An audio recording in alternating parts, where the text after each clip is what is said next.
Elon Musk के बयान के बाद एक बार फिर से देश में ईवीएम को लेकर सियासत शुरू हो गई है। दिग्विजय सिंह जैसे बड़े नेता सवाल उठा रहे हैं, कह रहे हैं न्यायपालिका चुनाव आयोग को कम से कम अब तो समझना चाहिए।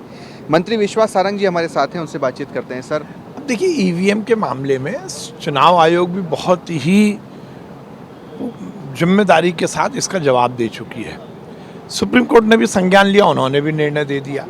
मुझे लगता है कि देश की संवैधानिक व्यवस्थाओं पर हम प्रश्न चिन्ह लगाएं, उनकी बात पर विश्वास ना करें और हम उसके बाद हर एक महीने 2 महीने बाद ईवीएम और चुनाव आयोग के प्रति गलत बयानी करें। मुझे लगता है ये देश के लोकतंत्र के लिए ठीक नहीं है। लोकतांत्रिक व्यवस्था में एक बार चुनाव हो गए, कांग्रेस को विपक्ष में बैठने का मैंडेट जनता ने दिया और नरेंद्र मोदी जी को सरकार चलाने का मैंडेट जनता ने दिया। मुझे लगता है कांग्रेस को अब सार्थक विपक्ष की भूमिका का निर्वहन करना चाहिए।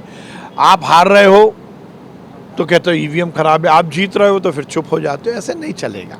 अच्छा, इसमें भी सर 2 पहलू है। दिग्विजय सिंह के भाई लक्ष्मण सिंह है, उनका अपना अलग पक्ष है। वो कह रहे हैं कि हमें अपना काम करना होगा, हम एजेंसियों पे सवाल नहीं उठा ठीक बात है। मुझे लगता है कि लक्ष्मण सिंह जी ने बहुत सही बात की है कि हमें आत्मावलोकन करना पड़ेगा, हमें अपने आप पर कहीं ना कहीं रिकंसाइल करने की प्रक्रिया को अपनाना पड़ेगा। हमें अपने आप को देखना पड़ेगा कि जनता हमें क्यों नकार रही है। नेता नहीं है, नीति नहीं है, नियत नहीं है।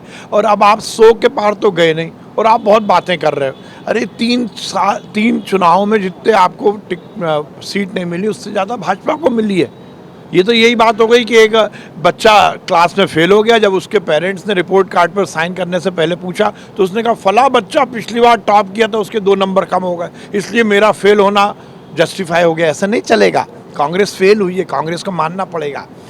मोदी जी पास नहीं हुए, बड़े ज़बरदस्त नंबरों से पास हुए हैं, टॉपर हैं। तो मोदी जी ने टॉप किया है तो भैया ये देखो ना कि जनता वो उनको टॉप क्यों करा रही हो और आपको नकार क्यों रही हो।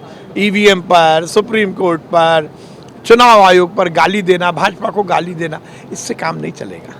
एक और महत्वपूर्ण मामला है सर मंडला का, जिसमें असदुद्दीन ओवैसी ने ट्वीट किया। उन्होंने कहा कि मुसलमानों पर इल्ज़ाम लगाया कि उनके फ्रिज में बीफ था और 11 घरों पर बुलडोजर चला है। हालांकि पुलिस ने एक बड़ी कार्रवाई की है, पहले वहाँ पर मुखबरी की है। देखिए, मध्य प्रदेश में कोई भी अराजकता नहीं चलेगी।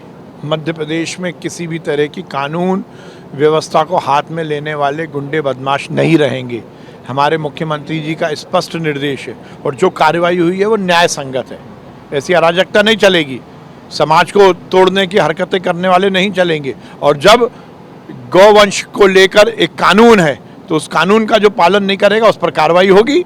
और इलीगल यदि उसने भवन बनाया तो उस पर भी कार्रवाई होगी। जो कार्रवाई हुई है वो बिल्कुल सही हुई है। ओवैसी जी अभी अपनी कॉन्स्टिट्यूंसी को देख लें, जहाँ हारते हारते बचे हैं।